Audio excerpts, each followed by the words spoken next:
भारत के हृदय में बसा एक गांव रामपुर यह कोई साधारण गांव नहीं था। इसकी मिट्टी में सदियों पुरानी कहानियां दबी थीं। इसकी हवा में लोक गीतों की गूंज थी और इसके हर घर में परंपराओं की खुशबू। सुबह की पहली किरणें जब खेतों पर पड़ती तो ओस की बूंदें मोतियों सी चमक उठती और पक्षियों का चहचहाना किसी मधुर संगीत से कम न था। गांव के लोग सीधे सादे, मेहनती और एक दूसरे से गहरे जुड़े हुए थे। यहाँ हर खुशी और हर गाहछम साझा किया जाता था। गांव के बीचों बीच एक पुरानी लेकिन बेहद आरामदायक कुटिया थी जहां 3 सहेलियां रहती थीं, माया, रिया और नैना। ये तीनों बचपन की सहेलियां थीं जिन्होंने एक दूसरे के साथ हंसना, खेलना और बड़े होना सीखा था। गांव के ही सरकारी स्कूल में वे साथ पढ़ती थीं और उनका सपना था कि वे एक दिन गांव का नाम रोशन करें। माया गांव की सबसे खूबसूरत और दयालु लड़की। उसकी आंखें हिरनी सी थीं और उसकी हंसी किसी जलधारा सी निर्मल। वह हमेशा दूसरों की मदद के लिए आगे रहती थी। उसके माता पिता श्री रामदीन गांव के सम्मानित किसान और श्रीमती कलावती एक निपुण गृहिणी अपनी बेटी पर बहुत गर्व करते थे। वे अपनी बेटी के सुनहरे भविष्य के सपने देखते थे। माया का बड़ा भाई अजय, जो पास के शहर में मजदूरी करता था, अपनी बहन से बहुत प्यार करता था और अक्सर गांव आकर उसका हालचाल पूछता रहता था। अजय का सपना था कि वह एक दिन शहर में अपना छोटा सा कारखाना खोले ताकि माया को अच्छी शिक्षा मिल सके। रिया माया की सबसे अच्छी सहेली, जो थोड़ी तेज तर्रार और निडर स्वभाव की थी। वह हर मुश्किल में माया का साथ देती थी। उसके माता पिता श्री किशन गांव के सरपंच के करीबी और श्रीमती पार्वती एक दयालु महिला जो गांव की औरतों को सिलाई सिखाती थी, रिया की हिम्मत पर हमेशा भरोसा करते थे। नैना तीसरी सहेली, जो थोड़ी शांत और संकोची थी, लेकिन उसकी समझदारी और गहरी सोच अक्सर सभी को हैरान कर देती थी।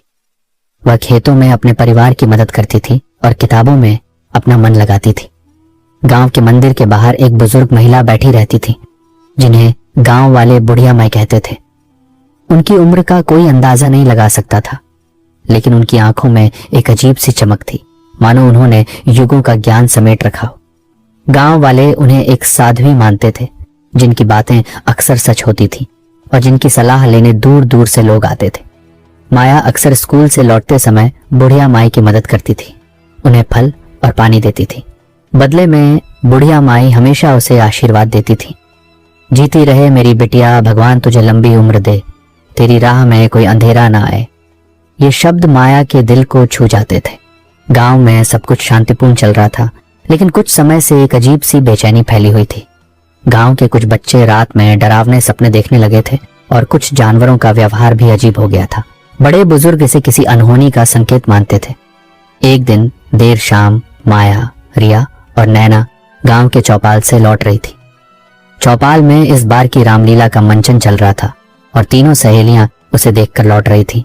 गांव की पगडंडी सुनसान थी, छात बादलों के पीछे छिपा हुआ था और अंधेरा घना होता जा रहा था।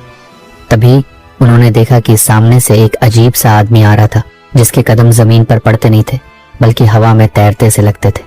यह आदमी था जोगी काका, एक कुख्यात तांत्रिक जो गांव के बाहरी छोर पर बनी सुनसान पहाड़ी पर एक खंडहर नुमा झोपड़ी में रहता था। गांव वाले उससे दूर ही रहते थे क्योंकि उसके बारे में अजीबोगरीब कहानियां प्रचलित थीं। कहा जाता था कि वह काली शक्तियों का उपासक था और उसने कई मासूम आत्माओं को अपने वश में कर रखा था। जोगी काका की आंखें लाल अंगारों सी थीं, मानो उनमें कोई काली शक्ति समाई हो। उसके शरीर से एक अजीब सी दुर्गंध आ रही थी। उसने ऊपर से नीचे तक माया को ही घूरना शुरू कर दिया, मानो वह उसे अपनी आंखों में कैद कर लेना चाहता हो। उसकी नजर में एक अजीब सी ललक थी। माया को कुछ अजीब सा लगा। उसे अपने शरीर में एक ठंडी सिहरन महसूस हुई, लेकिन उसने हिम्मत जुटाकर ध्यान नहीं दिया और सीधी चलती रही। रिया ने फुसफुसाते हुए कहा, देखा माया, वो आदमी तुझे कैसे घूर रहा था? बेहद अजीब लग रहा था, जैसे उसकी आंखें छेद कर रही हों। नैना ने भी अपनी आंखों में डर ले कहा, हाँ, कुछ तो अजीब था उसमें। मुझे तो डर लग रहा है, उसकी आंखें तो भूत जैसी थी। माया ने कंधे उचका दिए, हालांकि उसके मन में भी डर बैठ गया था। छोड़ो ना यार, ये तो गांव में होता रहता है, कोई ना कोई ऐसे ही देखता रहता है, शायद वह पागल होगा। लेकिन उसकी आवाज में आत्मविश्वास की कमी थी। वे तीनों किसी तरह अपनी कुटिया पहुंची। रात का भोजन करने के बाद थकान से चूर माया अपने बिस्तर पर आराम करने लगी। वह शांति से सोना चाहती थी, पर न जाने क्यों उसे बेचैनी सता रही थी। उसका शरीर पसीने से लथपथ था, मानो किसी ने उसे आग में झोंक दिया हो। उसे ऐसा लग रहा था जैसे कोई अदृश्य शक्ति उसे छू रही हो। असहज होकर माया ठंडी हवा खाने के लिए खिड़की के पास गई, लेकिन जैसे ही उसकी नजर खिड़की के बाहर पड़ी, उसकी आंखें फटी की फटी रह गईं। उसने देखा वही जोगी काका नीचे खड़ा ठीक उसकी खिड़की की ओर देख रहा था। उसके चेहरे पर एक दुष्ट मुस्कान थी और उसके हाथ में एक छोटी सी गुड़िया थी जो माया के जैसी दिख रही थी। माया बुरी तरह घबरा गई, उसकी सांसें तेज हो गईं। उसने तेजी से रिया और नैना को जगाया। रिया, नैना, उठो ना यार, बाहर देखो, वो आदमी हमारा पीछा करते हुए घर तक आ गया। ये वही है जो रास्ते में मुझे घूर रहा था। उसके हाथ में एक गुड़िया भी है, मेरी जैसी। रिया नींद में थी, उसने करवट बदली। आधी रात को कौन आएगा यार? कौन से आदमी की बात कर रही है तू? मुझे सोने दे। नैना भी उठी, उसकी आंखों में नींद थी, लेकिन माया की घबराहट देखकर वह भी चिंतित हो गई। क्या हुआ माया, तुम इतनी घबराई हुई क्यों हो? जैसे तैसे रिया और नैना उठी और खिड़की के बाहर देखा, लेकिन उन्हें वहां कोई दिखाई नहीं दिया। जोगी काका और उसकी गुड़िया गायब हो चुके थे। यहां कोई नहीं है माया, शायद तुम थक गई हो, तुम्हें आराम करने की सख्त जरूरत है। गांव में ऐसे ही कोई आधी रात को नहीं घूमता।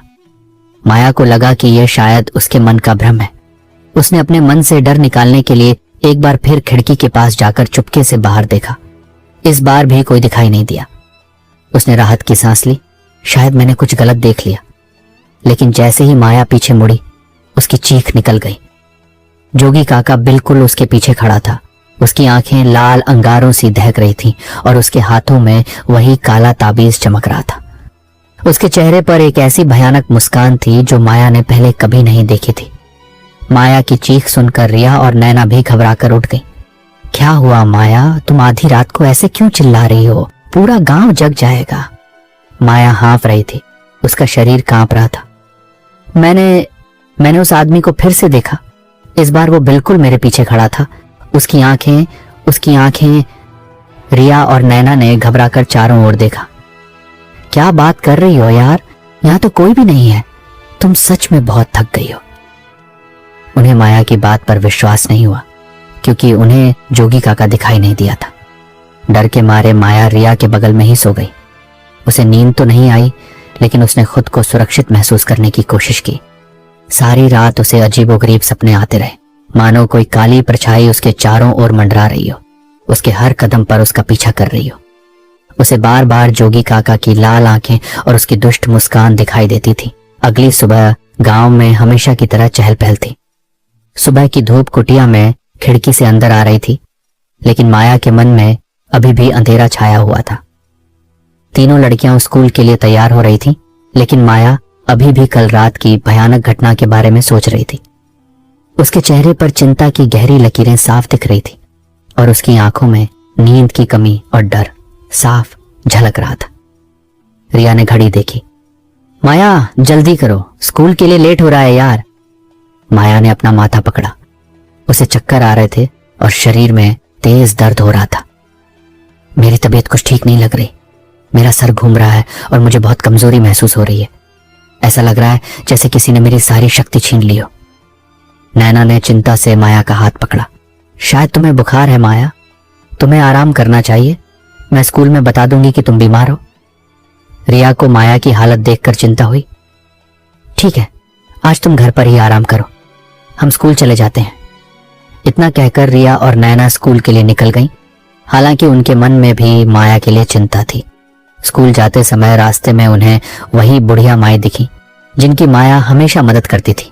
बुढ़िया माई आज पहले से भी ज्यादा गंभीर लग रही थी। उन्होंने रिया और नैना को देखकर आवाज लगाई। उनकी आवाज में एक अजीब सी गंभीरता थी। ये लड़कियों, तुम्हारी बिटिया मुसीबत में है। तुम उसे घर अकेला क्यों छोड़ के आ गई?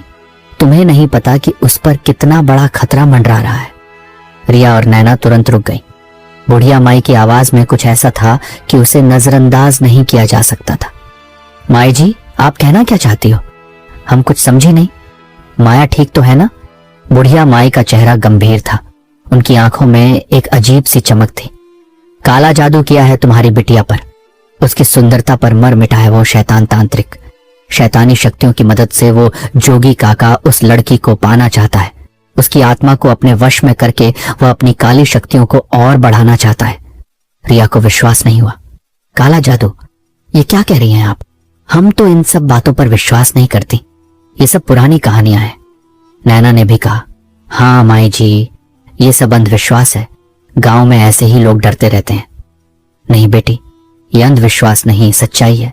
उसने माया के कपड़ों और बालों से एक गुड़िया बनाकर रखी है उस हैवान ने। वो जब चाहे उसकी जान ले सकता है, उसे बीमार कर सकता है, उसे वश में कर सकता है। बुढ़िया माई ने अपनी आंखों में चमक के साथ कहा, जिस कुलदेवी की मैं पूजा करती हूँ उसी ने मुझे बताया है। उस जोगी काका की पत्नी धनवा देवी भी उसे इस काम में मदद कर रही है। वह भी कम क्रूर नहीं है। वह गांव में घूम घूम कर लोगों के बारे में जानकारी इकट्ठा करती है और जोगी काका को बताती है। धनवा देवी गांव की ही एक बूढ़ी औरत थी जो जोगी काका के साथ गांव से बाहर पहाड़ी पर रहती थी और जादू टोने में विश्वास रखती थी। गांव वाले उसे भी अशुभ मानते थे। रिया और नैना के रोंगटे खड़े हो गए। उनकी आंखों में डर साफ झलक रहा था। लेकिन माई जी, आपको कैसे पता ये सब? और धनवा देवी कौन है? हम तो कभी उसे गांव में नहीं देखा। ये सब तुम्हें जानने की जरूरत नहीं है बेटी। बस इतना जान लो कि माया खतरे में है। तुम्हें उसकी मदद करनी होगी। ये दोनों बहुत खतरनाक हैं और गांव के लोगों को भी नुकसान पहुंचा सकते हैं। बुढ़िया माई की बातें सुनकर रिया और नैना बहुत डर गईं। उन्होंने मदद के लिए गुहार लगाई। माई जी, अब आप हमारी मदद कीजिए। इस गांव में हमारा कोई नहीं है जो इन सब से लड़ सके। बुढ़िया माई ने अपने गले से एक लाल धागा निकाला और रिया को दिया। ये धागा तेरी रक्षा करेगा।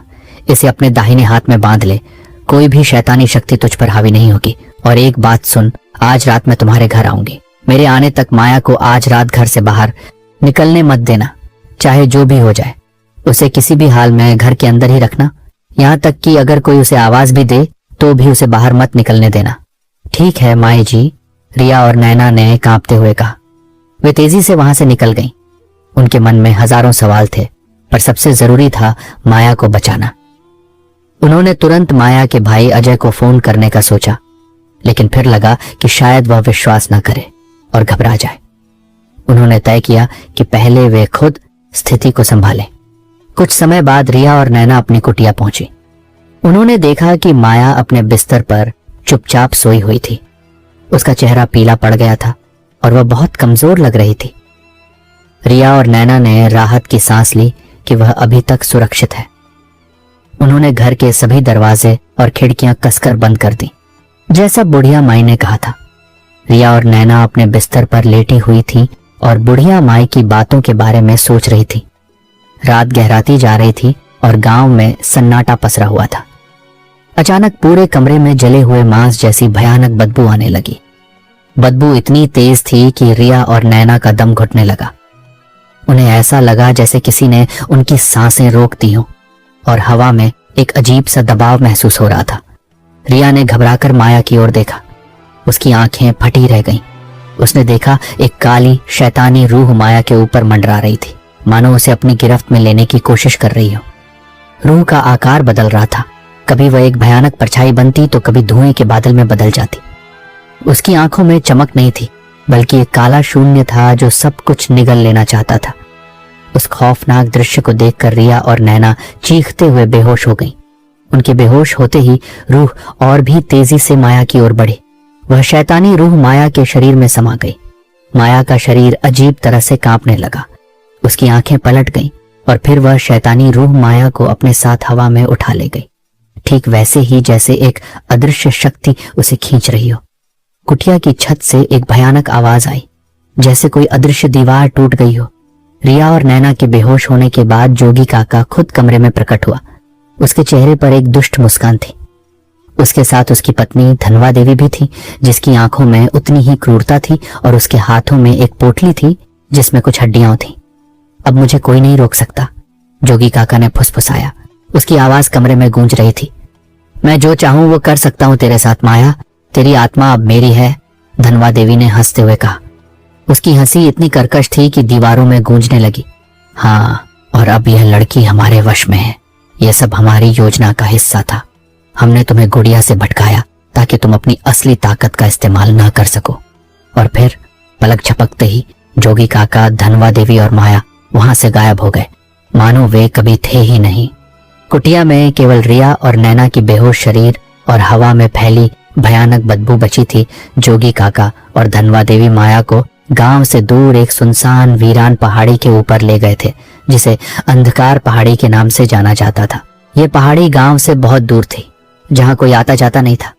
यहाँ केवल बंजर जमीन, डरावने टेढ़े मेढ़े पेड़ और रात में अजीबोगरीब आवाजें सुनाई देती थी। लोग कहते थे कि इस पहाड़ी पर बुरी आत्माओं का वास है। रात का अंधेरा गहरा था और चांदनी भी बादलों के पीछे छिपी हुई थी, जिससे पूरा वातावरण और भी भयावह लग रहा था। माया अधमरी हालत में एक सपाट चट्टान पर लेटी थी। उसकी आंखें भय और दर्द से भरी थीं, लेकिन उनमें कोई चमक नहीं थी, जैसे उसकी आत्मा को निचोड़ लिया गया हो। उसके शरीर में अब उसकी अपनी आत्मा नहीं थी, बल्कि जोगी काका की शैतानी शक्ति थी जो उसे नियंत्रित कर रही थी, उसे एक कठपुतली बना चुकी थी। तांत्रिक जोगी काका के हाथों में एक छोटी सी गुड़िया थी जो माया के कपड़ों और बालों से बनी थी। यह गुड़िया माया की आत्मा और शरीर से जुड़ी हुई थी। वो उस गुड़िया को पूरी तरह से वश में करने के लिए कुछ अजीबोगरीब भयानक मंत्रों का जाप कर रहा था। उसके चेहरे पर एक पागलों जैसी चमक थी। धनवा देवी उसके बगल में खड़ी थी, कुछ और मंत्र बुदबुदा रही थी और उसके हाथों से एक काली लौ निकल रही थी जो गुड़िया को छू रही थी, जिससे गुड़िया से एक धुआं उठ रहा था। उनके चारों ओर एक काला घेरा बना हुआ था जो मानव हड्डियों और काली राख से बना था, जिससे भयानक ऊर्जा निकल रही थी। हवा में सड़ी हुई गंध, मांस के जलने की बदबू और अस्वच्छ शक्तियों का तीव्र एहसास था, जिससे सांस लेना भी मुश्किल हो रहा था। उधर माया की कुटिया पर रिया और नैना को जब होश आया तो उन्होंने देखा कि माया गायब थी। कुटिया में एक अजीब सा खालीपन था और हर चीज बिखरी हुई थी। वे बुरी तरह घबरा गईं। उनके शरीर में सिहरन दौड़ गई। उन्होंने तुरंत माया के भाई अजयवंत को फोन किया, जो उस समय शहर में मजदूरी कर रहा था। अजय भाई, माया गायब हो गई है, हमें नहीं पता वह कहाँ है। वो जोगी काका उसे ले गया है, रिया ने रोते हुए कहा। उसकी आवाज कांप रही थी। अजय ने घबरा कर पूछा, क्या क्या कह रही हो रिया? ये सब कैसे हुआ? जोगी काका कौन? क्या तुम ठीक हो? रिया ने उसे पूरी बात बताई, बुढ़िया माई की चेतावनी, जोगी काका के काले जादू और धनवा देवी के बारे में भी। अजय पहले तो विश्वास नहीं कर पाया। उसे लगा कि रिया डर के मारे कुछ भी कह रही है, लेकिन रिया की आवाज में डर और गंभीरता सुनकर उसे लगा कि कुछ तो गड़बड़ है। उसने तुरंत अपने माता पिता श्री रामदीन और श्रीमती कलावती को फोन किया और उन्हें इस बारे में बताया। श्री रामदीन और श्रीमती कलावती अपनी बेटी के गायब होने की खबर सुनकर टूट गए। श्रीमती कलावती रोने लगी और श्री रामदीन ने तुरंत गांव के मुखिया और कुछ भरोसेमंद लोगों को इकट्ठा किया। उन्होंने रिया के माता पिता श्री, किशन और श्रीमती पार्वती को भी सूचित किया, जो तुरंत अपनी बेटी के पास पहुंचने के लिए बेचैन हो उठे। पूरा गांव माया के गायब होने की खबर सुनकर चिंतित हो उठा। गांव के मुखिया ने भी कुछ लोगों को माया को ढूंढने के लिए भेजा, लेकिन अंधेरी रात में कोई सफलता नहीं मिली। अजय भी तुरंत शहर से गांव के लिए निकल पड़ा। उसके मन में अपनी बहन को खोने का डर था। इधर अंधकार पहाड़ी पर तभी अचानक एक तेज रोशनी के साथ बुढ़िया माई वहां आ जाती हैं। उनके चेहरे पर शांति और शक्ति का मेल था, मानो वे किसी प्राचीन देवी का अवतार हो। उनके हाथ में एक चमकता हुआ त्रिशूल था और उनकी आंखों से दिव्य तेज निकल रहा था, जिससे चारों ओर की काली शक्तियां कमजोर पड़ने लगी। मैं कहती हूं, छोड़ दे उस बिटिया को और तेरी दुष्ट शक्तियों को यहीं खत्म कर दूंगी। बुढ़िया माई की आवाज में एक ऐसी गर्जना थी जिसने पूरे वातावरण को हिला दिया और जोगी काका व धनवा देवी एक पल के लिए कांप उठे। जोगी काका ने सिर उठाया। उसकी आंखों में क्रोध और आश्चर्य था, लेकिन उसमें थोड़ा डर भी झलक रहा था। धनवा देवी भी चौंक गई। उसकी हाथों की काली लौ थोड़ी मंद पड़ गई। कौन है तू जो अपनी मौत को दावत देने के लिए खुद मेरे पास आई है? तू एक बूढ़ी औरत, हमें रोकने की हिम्मत कैसे कर सकती है? बुढ़िया माई ने दृढ़ता से कहा। उनकी आवाज में अटल विश्वास था। मैं तेरी मौत हूं तांत्रिक। मेरा उद्देश्य तेरे जैसे तांत्रिकों की और तेरी जैसी दुष्ट शक्तियों की बलि चढ़ाना है, जो निर्दोषों को परेशान करते हैं और इस धरती पर पाप फैलाते हैं। अच्छा, तो तू खत्म करेगी मुझे? तेरी इतनी हिम्मत? जोगी काका हंसा उसकी हंसी में क्रूरता थी, लेकिन उसमें अब डर की एक परत भी जुड़ गई थी। उसने अपने मंत्रों से और भी भयानक शैतानी ताकतों को बुलाया। धनवा देवी ने भी अपने हाथों से काली ऊर्जा फेंकनी शुरू कर दी, जो तेजी से बुढ़िया माई की ओर बढ़ी। अचानक एक विशाल काला साया हवा में प्रकट हुआ, जो एक राक्षस जैसा दिख रहा था। वह साया बुढ़िया माई को हवा में उठाकर जमीन पर पटक देता है। बुढ़िया माई दर्द से कराहती हैं, उनके शरीर पर चोट लगती है, लेकिन उनका संकल्प नहीं डिगा।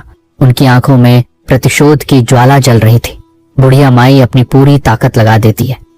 उन्होंने अपनी कुलदेवी का आह्वान किया और उनके शरीर से एक दिव्य ऊर्जा निकली, जो तेजी से चारों ओर फैलने लगी।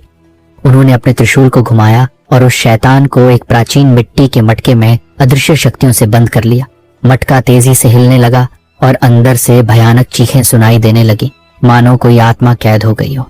तांत्रिक जोगी काका उस समय बबूला हो जाता है। उसका चेहरा गुस्से से लाल हो गया और उसकी आंखों में पागलों जैसी चमक आ गई। धनवा देवी भी घबरा गई। उसने देखा कि उसकी शक्तियां कमजोर पड़ रही हैं। जोगी काका ने एक चाकू उठाया और उस गुड़िया के हाथ पर तेजी से चीर देता है, जिससे गुड़िया से खून की एक धार निकलती है। माया, जो पहाड़ी पर अचेत लेटी थी, दर्द से चीख उठती है। उसके हाथ पर ठीक उसी जगह एक गहरा घाव हो जाता है जहां गुड़िया को काटा गया था और खून बहने लगता है। एक गुड़िया, जोगी काका ने चिल्लाते हुए कहा, अगर तूने मेरी राह में बाधा डालने की जरूरत की तो मैं इस गुड़िया की गर्दन उड़ा दूंगा, जिससे माया तुरंत ही खत्म हो जाएगी। मैं उसकी आत्मा को भी नहीं छोड़ूंगा। धनवा देवी ने भी चेतावनी दी, तुम हमें रोक नहीं पाओगी बुढ़िया। हम तुम्हारी सारी शक्तियां छीन लेंगे और तुम्हें भी इसी पहाड़ी पर कैद कर देंगे। बुढ़िया माई समझ गई कि अब उन्हें कुछ और करना होगा। उन्होंने अपनी कुलदेवी को अंतिम बार याद किया, अपने मन में उनसे मदद की प्रार्थना की। उनकी आंखों से आंसू बहने लगे, लेकिन उनके होंठों पर एक दृढ़ संकल्प था। अचानक आसमान से तेज बिजली आकर सीधे तांत्रिक जोगी काका और धनवा देवी के ऊपर गिरती है। बिजली इतनी तेज थी कि दोनों वहीं पलक झपकते ही जलकर राख हो जाते हैं। उनके शरीर एक ढेर में बदल जाते हैं और उनकी काली शक्तियां भी हवा में घुल जाती हैं। उसी के साथ उनका काला जादू भी हमेशा के लिए खत्म हो जाता है। माया का शरीर कांपना बंद हो जाता है। वह धीरे धीरे होश में आने लगती है, हालांकि अभी भी कमजोर थी।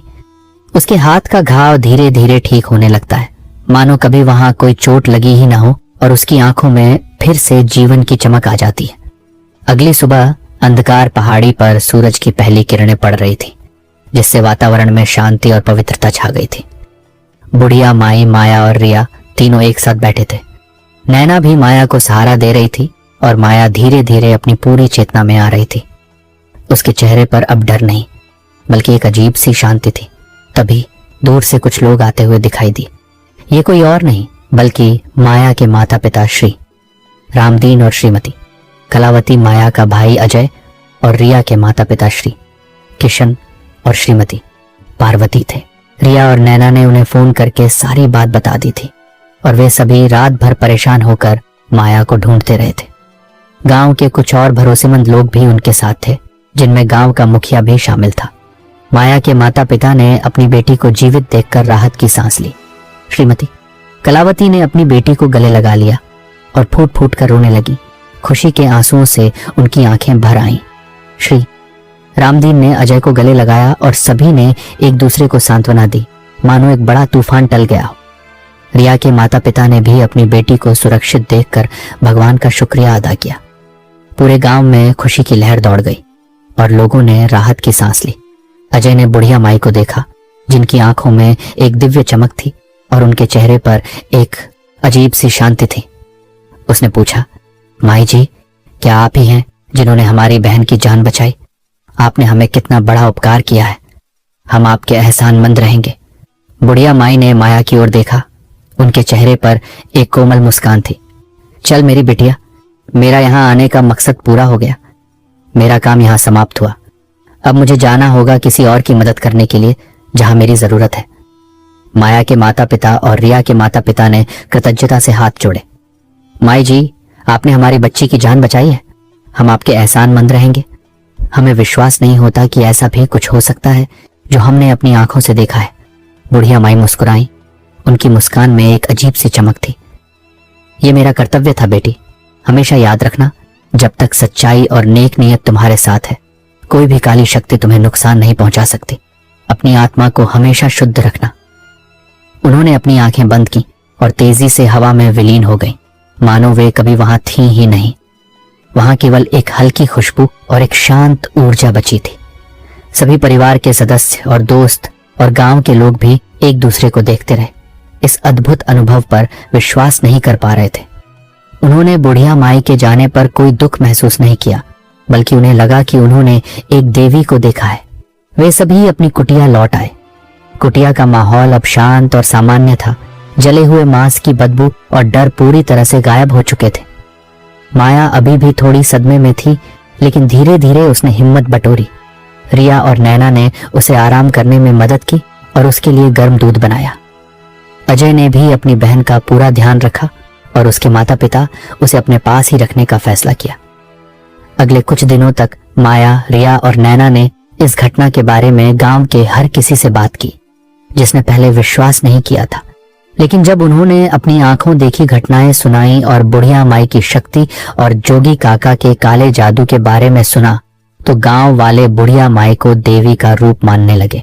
इस अनुभव ने उनके रिश्ते को और भी मजबूत बना दिया था और परिवारों के बीच भी एक गहरा बंधन बन गया था।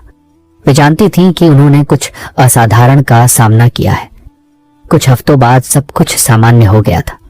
माया, रिया और नैना अपनी पढ़ाई पर ध्यान देने लगी थी। माया के माता पिता और अजय कुछ दिनों के लिए उनके साथ रुके थे ताकि यह सुनिश्चित कर सकें कि सब ठीक है। रिया के माता पिता भी अक्सर उनसे मिलने आते थे और अब पूरा गांव एक दूसरे की मदद करने लगा था। एक शाम माया, रिया और नैना स्कूल से लौट रही थी। वे उसी रास्ते से गुजर रही थीं जहां उन्होंने पहली बार जोगी काका को देखा था।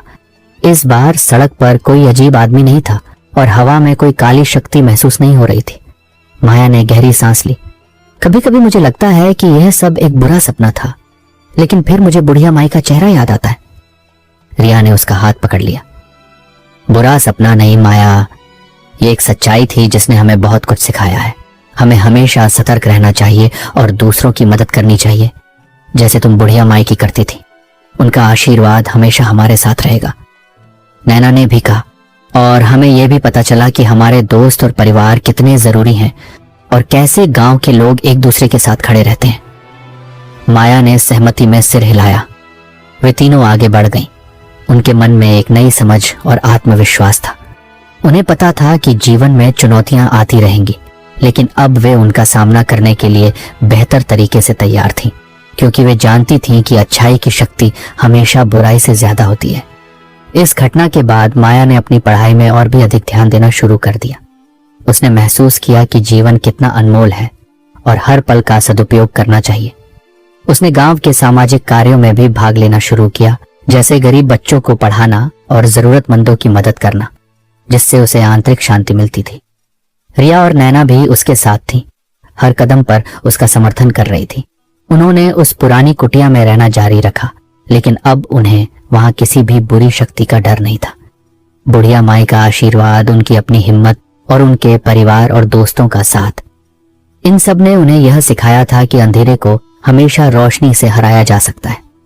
और उन्होंने तय किया कि वे इस कहानी को कभी नहीं भूलेंगे, ताकि यह उन्हें हमेशा याद दिलाए कि जीवन में कुछ ऐसी शक्तियां भी होती हैं जो आंखों से नहीं दिखती, लेकिन उनका अस्तित्व होता है और अच्छाई हमेशा बुराई पर विजय पाती है। गांव रामपुर फिर से शांतिपूर्ण हो गया, लेकिन इस बार एक नई समझ और विश्वास के साथ। गांव के लोग अब और भी एकजुट हो गए थे और वे जानते थे कि अगर कोई बुराई उनके गांव पर हमला करती है तो वे एक साथ खड़े होंगे और उसका सामना करेंगे।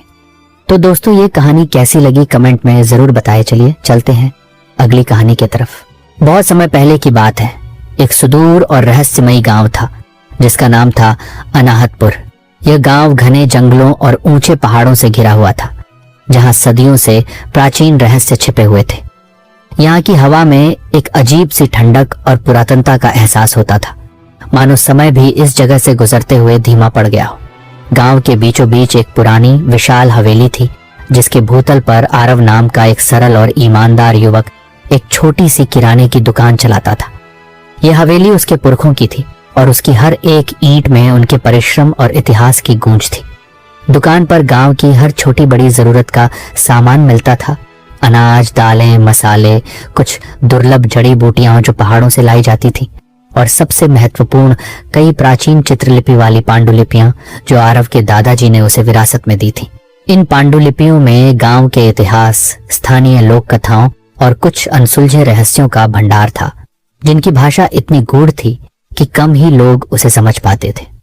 आरव अपनी दुकान सुबह ब्रह्म मुहूर्त में, यानी सूर्योदय से पहले खोलता और देर रात तक, जब तक अंतिम तारा आकाश में न दिख जाए, ग्राहकों का इंतजार करता।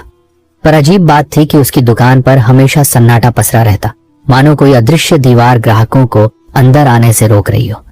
अनाहतपुर वैसे तो अपनी शांति और नैसर्गिक सुंदरता के लिए जाना जाता था, पर पिछले कुछ समय से गांव में अनहोनी घटनाएं घट रही थी। मवेशी अचानक बीमार पड़कर मर रहे थे। उनकी लाशें अगले दिन खेतों में मिलती थीं।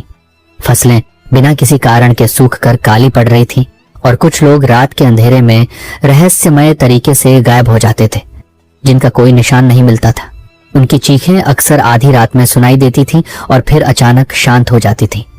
इन अनसुलझे रहस्यों और बढ़ते हुए डर के कारण गांव वाले घरों से कम ही निकलते थे, और आरव की दुकान पर ग्राहक आना पूरी तरह से बंद हो गए थे। हर शाम वह खाली हाथ, उदास और चिंतित मन से घर लौट आता। उसकी आत्मा पर एक भारी बोझ महसूस होता था। एक सर्द और डरावनी रात, जब अमावस्या का घना अंधेरा चारों ओर छाया हुआ था और चांद बादलों के पीछे पूरी तरह से छिपा था, मानो कोई बुरी शक्ति उसे निगल गई हो, आरव अपनी दुकान बंद कर रहा था। हवा में एक अजीब सी खामोशी थी, जो किसी तूफान से पहले की शांति जैसी लग रही थी। तभी गांव का एक वृद्ध और रहस्यमय तांत्रिक महाकाल भैरव उसके पास आया। महाकाल भैरव को गांव में कुछ लोग ज्ञानी और सिद्ध पुरुष मानते थे, पर ज्यादातर लोग उनसे डरते थे।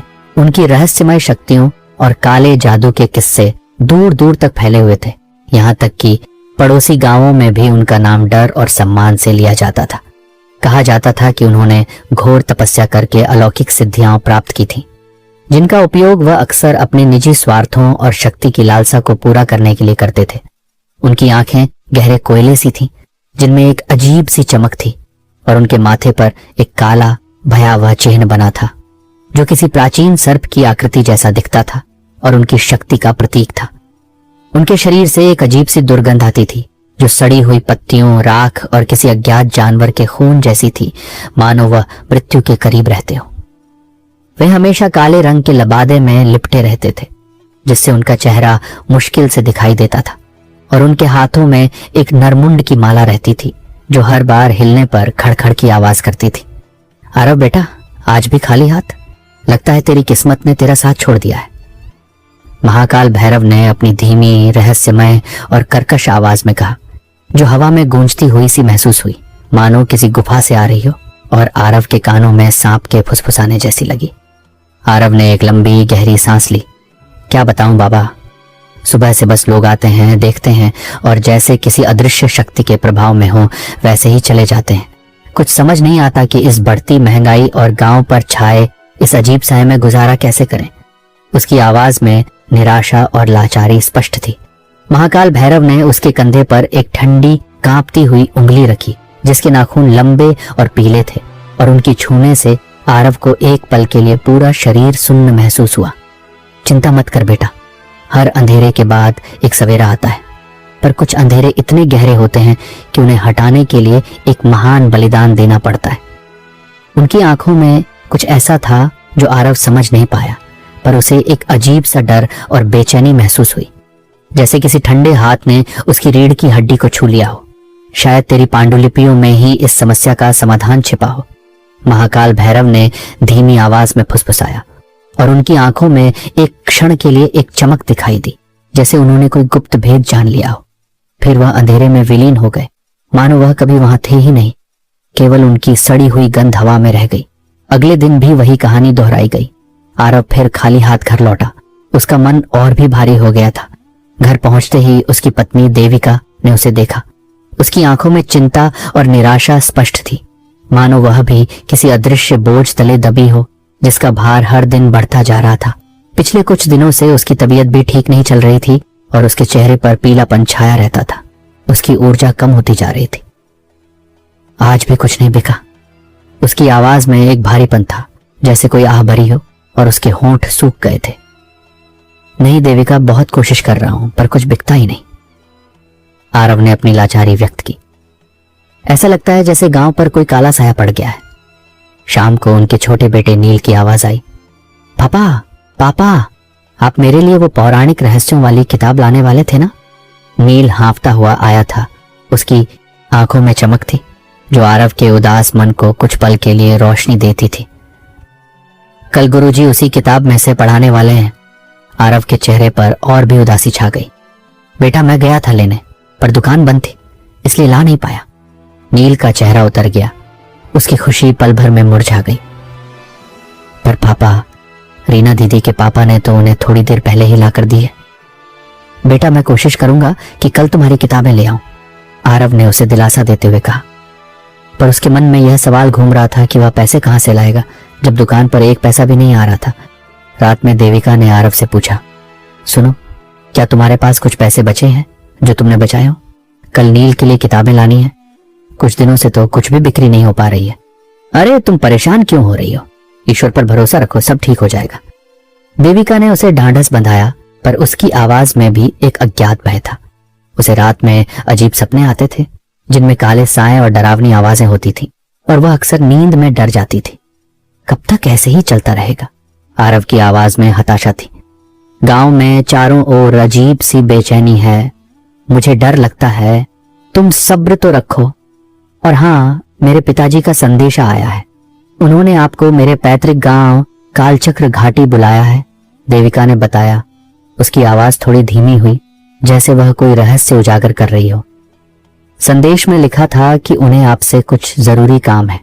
उन्होंने यह भी लिखा है कि गांव में एक प्राचीन चंद्रकांत मणि के बारे में कुछ अजीब घटनाएं हो रही हैं और उन्हें लगता है कि यह आपसे जुड़ा हो सकता है। आरव की भौहें तन गईं। चंद्रकांत मणि? यह क्या है? मैंने तो अपनी पुरखों की पांडुलिपियों में भी इसका जिक्र कभी नहीं पढ़ा, और मेरी जेब में एक फोटी कौड़ी भी नहीं है। मैं उन तक कैसे जाऊं? जी, मेरे पास पिताजी के दिए कुछ पैसे हैं जिन्हें लेकर आप गांव हो आइए। साथ ही वहां से नील की किताब भी ले आइएगा। वहां यही किताब आधे दाम पर मिल जाएंगी और आपका काम भी हो जाएगा। पिताजी ने यह भी लिखा है कि उस मणि के बारे में महाकाल भैरव कुछ जानते हैं, पर वे किसी को बताते नहीं। पर सावधान रहिएगा, कहते हैं कि चंद्रकांत मणि पर एक शाप है और वह शाप बुरी शक्तियों को अपनी ओर आकर्षित करता है। मेरे पिताजी ने यह भी बताया है कि कालचक्र घाटी 7 परतों में बटी हुई है और हर परत में एक नया रहस्य और एक नया खतरा छुपा है। वहां के रास्ते भूल भुलैया जैसे हैं और समय भी अजीब तरीके से चलता है। देविका ने समाधान सुझाया। उसकी आवाज में एक अजीब सी कंपन थी और उसके चेहरे पर चिंता की लकीरें और गहरी हो गईं, जैसे उसे पता हो कि आरव एक भयानक यात्रा पर जा रहा है। अगले दिन आरव का कालचक्र घाटी जाने का तय हुआ। रात भर दोनों पति पत्नी इसी बारे में सोचते रहे। उनकी नींद उड़ गई थी। आरव के मन में चंद्रकांत मणि, महाकाल भैरव, उस शाप और 7 परतों वाली घाटी को लेकर कई सवाल थे जो किसी अंधेरी पहेली की तरह उसके दिमाग में घूम रहे थे। सुबह होते ही आरव के निकलने का समय हुआ।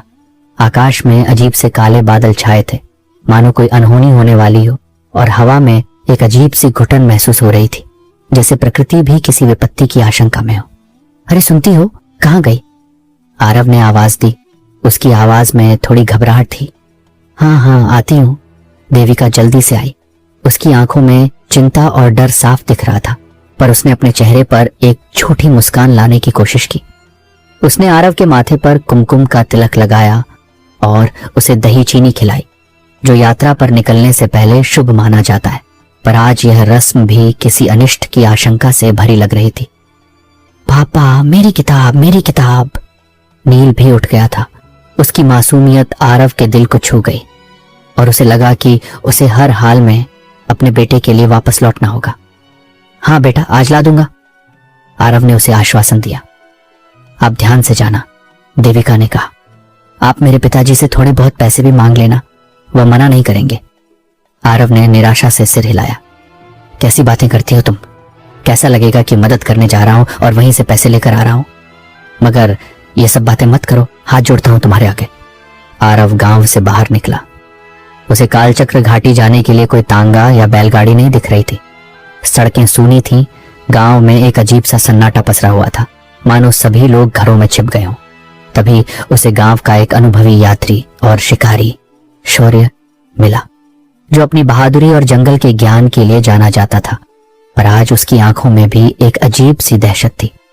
उसके हाथ में हमेशा रहने वाली मजबूत लाठी भी आज कांप रही थी और उसके चेहरे पर पसीने की बूंदें थीं।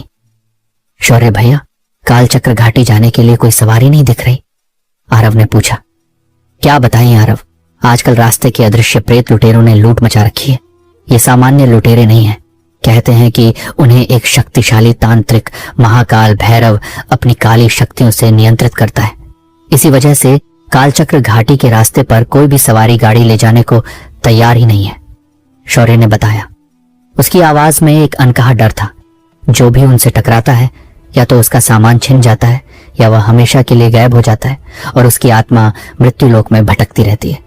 मैंने सुना है कि उन्होंने पिछली पूर्णिमा की रात गांव के सीमा पर एक पूरे परिवार को गायब कर दिया। उनकी हड्डियां तक नहीं मिली। यार, अभी पैदल ही निकल जाता हूं। रास्ते में आराम भी कर लूंगा तो भी शाम तक पहुंच जाऊंगा। कभी कोई रास्ते में कोई गाड़ी मिल जाएगी तो उसमें बैठकर गांव तक पहुंच जाऊंगा। आरव ने मन ही मन तय किया।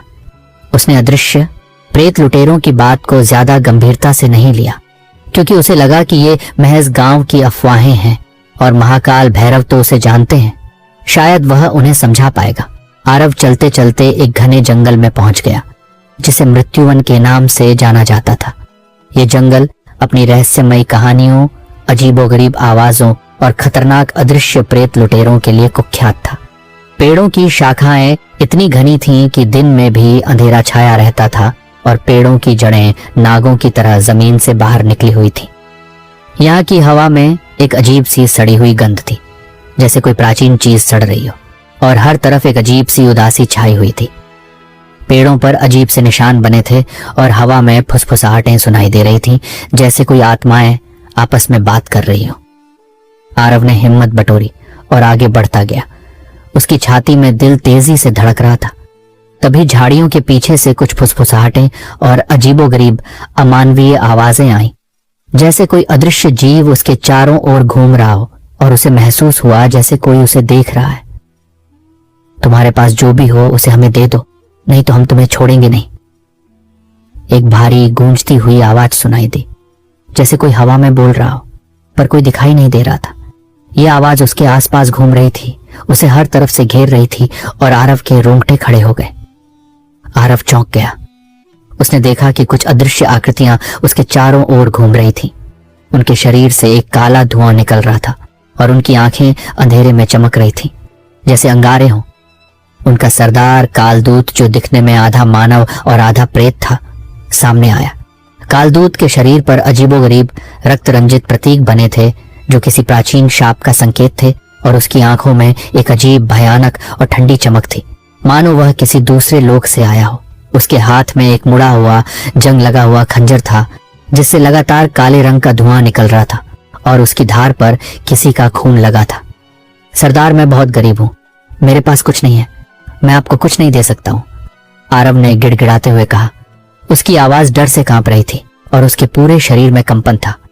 कालदूत ने एक जोरदार ठंडी हंसी हंसी, जो जंगल में गूंज उठी और पेड़ों के पत्ते कांपने लगे, जैसे कोई तूफान आ गया हो। गरीब? इस जंगल में कोई गरीब नहीं आता। हमें पता है तुम्हारे पास क्या है। तुमने अपने पुरखों की उन चित्रलिपि वाली पांडुलिपियों में से एक खास चीज छिपाई है, एक ऐसी चीज जो महाकाल भैरव को चंद्रकांत मणि के शाप को तोड़ने में मदद कर सकती है। आरव अभी बोल ही रहा था कि तभी कालदूत ने अपने हाथ में पकड़ी एक नुकीली काली हड्डी की छड़ी आरव के सर पर मारी। डंडा लगते ही आरव को चक्कर आने लगे और वह बेहोश हो गया। अदृश्य प्रेत लुटेरों ने उसका सारा सामान चुरा लिया, यहाँ तक कि देविका द्वारा दिए गए पैसे और उसकी पुरखों की एक प्राचीन चित्रलिपि वाली पांडुलिपि भी, जिसमें चंद्रकांत मणि के रहस्य के बारे में गहरी जानकारी थी। उन्होंने आरव को एक पुराने विशाल बरगद के पेड़ के नीचे छोड़ दिया, जहां से अक्सर अजीब आवाजें आती थीं और आत्माओं के भटकने की कहानियां प्रचलित थीं। बेहोशी की हालत में आरव को एक बूढ़ी औरत का धुंधला सा चेहरा दिखाई दिया, जिसकी आंखें करुणा से भरी हुई थीं। वह औरत उसे कुछ कहने की कोशिश कर रही थी, पर आरव सब कुछ ठीक से सुन नहीं पा रहा था, मानो उसकी आवाज किसी धुंध में खो गई हो। थोड़ी देर बाद आरव को होश आता है। उसका सर चकरा रहा था और वह बहुत कमजोर महसूस कर रहा था। उसके शरीर में दर्द था और दिमाग सुन मानो कोई भारी पत्थर उस पर रखा गया हो। उसे याद आया कि कैसे कालदूत ने उसकी पुरखों की पांडुलिपि चुरा ली थी। वह पांडुलिपि बहुत महत्वपूर्ण थी। उसमें उसके परिवार के इतिहास, चंद्रकांत मणि के शाप और उसे निष्क्रिय करने के तरीके के बारे में जानकारी थी। उसे उस बूढ़ी औरत का चेहरा भी याद आया, पर वह समझ नहीं पाया कि वे कौन थी। वह बहुत जोर जोर से रोने लगता है। उसकी आंखों से आंसू बह रहे थे। हे ईश्वर, ये सब मेरे साथ ही क्यों हो रहा है? मैंने इस सब का और तेरा क्या बिगाड़ा है जो तू मेरा इम्तिहान ले रहा है? उसकी आवाज में दर्द और निराशा घुली हुई थी और उसकी चीखें जंगल के सन्नाटे में गूंज रही थी। तभी एक शांत पर गहरी और प्राचीन आवाज सुनाई दी। यह आवाज उसके ठीक पीछे से आ रही थी, जैसे कोई उसके कान में फुसफुसा रहा हो और उसके पूरे शरीर में एक सुखद कंपन पैदा कर रही हो। बेटा, तुम्हें रोने की कोई जरूरत नहीं है, मैं हूं ना तुम्हारी मदद के लिए। आरव चौंक गया। कौन कौन? उसने इधर उधर देखा पर कोई नहीं था। पेड़ के आसपास केवल घना अंधेरा और सन्नाटा था, पर हवा में एक अजीब सी सुगंध फैल गई थी। बेटा, तुम्हें डरने की जरूरत नहीं है। जिस पेड़ के नीचे तुम बैठे हो, मैं उसी पेड़ में रहने वाली एक प्राचीन देवी हूँ, जिसे लोग वनवासिनी कहते हैं। मैं हजारों सालों से यहाँ निवास कर रही हूँ और इस जंगल के हर पत्ते की कहानी जानती हूँ। मैं इस वन और चंद्रकांत मणि की रक्षक हूँ। डरो मत, मैं तुम्हें कोई नुकसान नहीं पहुंचाऊंगी। मैंने तुम्हारे साथ जो भी हुआ वह सब देखा है। मैं तुम्हारे साथ जो भी हुआ वह सब जानती हूँ और कालदूत तथा महाकाल भैरव की बुरी नजर चंद्रकांत मणि पर है। वे उस मणि की शक्ति का दुरुपयोग करके पूरे संसार को अपने वश में करना चाहते हैं और अंधकार फैलाना चाहते हैं। मैं तुम्हें कुछ देना चाहती हूँ जो तुम्हें उस मणि तक पहुंचने में मदद करेगा और उसके शाप को तोड़ने का मार्ग दिखाएगा। आरव को विश्वास नहीं हो रहा था। क्या यह सपना था या वह अभी भी बेहोश था? अब मुझे कुछ नहीं चाहिए। मैं अपनी पांडुलिपि और अपने परिवार के पास जाना चाहता हूँ। आप किस तरह से मेरी मदद कर सकती हैं? उसकी आवाज में अभी भी निराशा थी। वनवासिनी की आवाज और भी धीमी पर दृढ़ हो गई। तुम्हारी पांडुलिपि में चंद्रकांत मणि का रास्ता छिपा है और वह मणि ही तुम्हें इन सब बुराइयों से बचा सकती है। कालदूत और महाकाल भैरव उस मणि को अपनी बुरी शक्तियों के लिए इस्तेमाल करना चाहते हैं। तुम्हें काल चक्र घाटी की 7 परतों को पार करना होगा और हर परत में तुम्हें एक नई परीक्षा का सामना करना पड़ेगा। मैं तुम्हें एक दिव्य कवच देती हूँ जो तुम्हें बुरी शक्तियों से बचाएगा और एक ज्ञान का दीपक जो तुम्हें सही रास्ता दिखाएगा, चाहे कितना भी अंधेरा क्यों ना हो। अब तुम इस अदृश्य रहस्यमय रास्ते में आ जाओ। आरव हिचकिचाते हुए उस रास्ते में अंदर चला जाता है। उसे महसूस हुआ जैसे वह किसी अदृश्य ठंडी हवा के झोंके से आगे धकेला जा रहा हो। वह जैसे ही अंदर पहुंचता है, देखता है कि बाहरी दुनिया से बिल्कुल अलग और उल्टी दुनिया है। सब कुछ बहुत ही ज्यादा सुंदर था, जैसे कि स्वर्ग का कोई खोया हुआ टुकड़ा धरती पर उतर आया हो। फूल खिल रहे थे, उनके रंग इतने चटकीले थे कि आंखें चौंधिया जाती थी। नदियां शांत और निर्मल बह रही थी। उनका पानी इतना साफ था कि नीचे के रत्न दिखाई देते थे और हवा में एक मीठी, सुखद पर रहस्यमय सुगंध फैली हुई थी। दिन का प्रकाश ऐसा था जैसे हजारों सूरज एक साथ चमक रहे हों, पर उनकी रोशनी आंखों को चुभ नहीं रही थी, बल्कि आत्मा को शांत कर रही थी। उसके हाथ में एक चमकदार कवच आ गया जो किसी दिव्य धातु से बना था, और एक छोटा सा दीपक जिसकी लौ कभी नहीं बुझती थी, यहाँ तक कि तेज हवा में भी। वह अंदर जाता है और उसे आगे जाकर देखता है कि उसके गांव जैसा हूबहू एक गांव है जिसका नाम प्रकाश धाम था। गांव के मकान रंग बिरंगे रत्नों से बने थे और उनके छत हीरे मोती जैसे चमक रहे थे। यहाँ के लोग शांत और खुश थे। उनकी आंखों में एक अजीब सी चमक थी और उनके चेहरे पर संतोष का भाव था। वह आगे देखता है कि गांव वाले भी हैं। सभी गांव वाले झुंड बनाकर बैठकर बातें कर रहे थे और उनके चेहरे पर कोई डर या चिंता नहीं थी। सभी लोगों ने आरव को देखा और उनका मुखिया संत ज्ञानवर्धक उठकर उससे पूछता है, भाई कौन हो तुम, कहां से आए हो?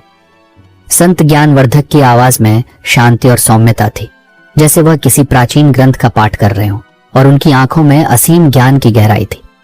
उनके साथ एक शांत और तेजस्वी युवती भी बैठी थी जिसका नाम प्रज्ञा था और जिसकी आंखों में अद्भुत ज्ञान की ज्योति थी, मानो वह सब कुछ जानती हो। मेरा नाम आरव है। आरव ने उसके साथ हुई घटना को विस्तार से बताया कि वह यहाँ कैसे पहुंचा और कैसे उसे अदृश्य प्रेत लुटेरों ने लूट लिया।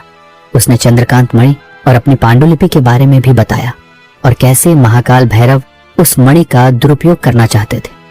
अच्छा बेटा, तो ठीक है, अब से तुम हमारे साथ रहोगे, संत ज्ञानवर्धक ने मुस्कुराते हुए कहा। नहीं नहीं, मुझे अपने घर वापस जाना है। मुझे तो यहाँ वनवासिनी देवी ने ही अंदर आने के लिए कहा था, क्योंकि उन्हें पता है कि चंद्रकांत मणि खतरे में है। मुझे कालचक्र घाटी की 7 परतों को पार करना होगा, आरव ने विनती की।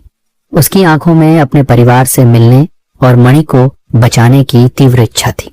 कालचक्र घाटी, वह तो बहुत खतरनाक जगह है बेटा। उसकी 7 परतों में मृत्यु के 7 रूप बसते हैं। जो भी वहां जाता है वापस नहीं आता। मैंने भी कई बार कोशिश की, पर वह अनंत मायावी भूल भुलैया मुझे यहीं ला छोड़ता है, संत ज्ञानवर्धक ने उदासी से बताया। चंद्रकांत मणि को पाना आसान नहीं है। उसे पाने के लिए तुम्हें कई भयानक परीक्षाओं से गुजरना होगा और हर परत में तुम्हें एक अलग तरह के खतरे का सामना करना पड़ेगा। अगर तुम असफल हुए तो तुम हमेशा के लिए इस भूल भुलैया में खो जाओगे। तुम्हारी आत्मा भी मुक्त नहीं हो पाएगी। आरव की आंखों में आंसू आ गए। मेरा भी परिवार है, मुझे उन्हें भी संभालना है और मुझे उस मणि को बचाना है। संत ज्ञानवर्धक ने उसे देखा और बोला, बाहर जाने के लिए तुम्हें अनंत मायावी भूल भुलैया से जाना होगा।